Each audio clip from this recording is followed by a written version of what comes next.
Annmarie Hordern is in New York. She's been tracking the rhetoric globally from our HQ there. Annmarie, good to see you. More details on New York and the state beginning to reopen. The differential is quite precise. Yes, exactly. That's exactly right, Manus. It's completely, as we've been talking about, a tale of almost two cities. So we're going to get more details today from Governor Andrew Cuomo about this parts of the state, as you say there precisely, reopening as soon as the end of the lockdown, which officially ends May 15th. But there's no indication yet what this means for New York City and the surrounding areas. Cuomo gave no indication of when we could potentially see New York City back up and running.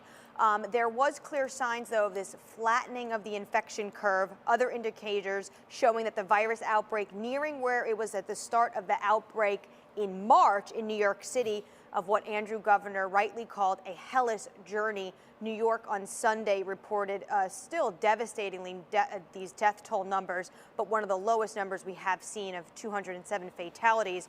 So today we are waiting for those details on what this could be. Likely we're going to see manufacturing sector, construction, all of that opening.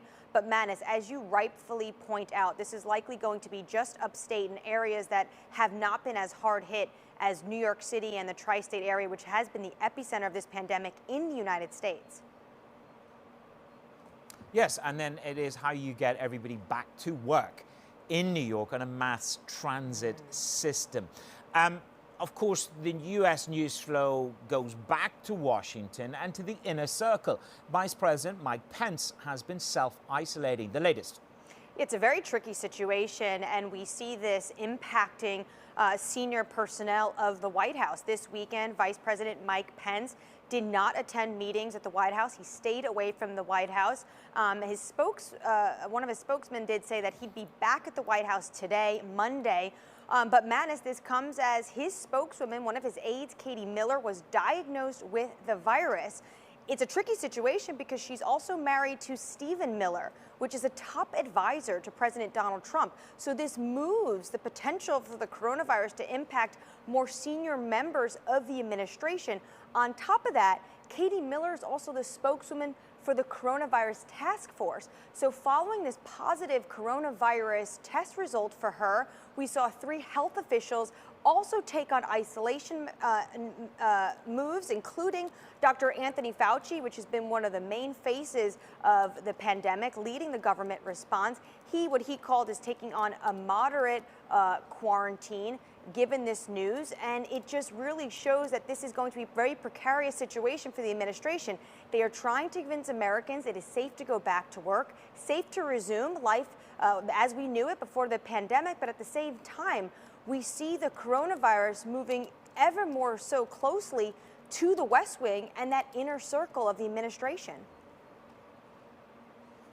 Well, of course, this virus knows no boundaries, from royalty, from Prince Charles to the leader of the United Kingdom, to Boris Johnson. Now, he's got a new message. Let me just get it.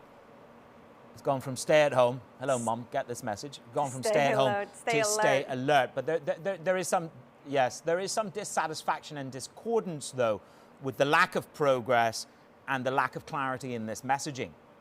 Yeah, and that is what you heard immediately from the opposition, saying that there just wasn't enough clarity in this address Boris Johnson gave yesterday evening in the United Kingdom.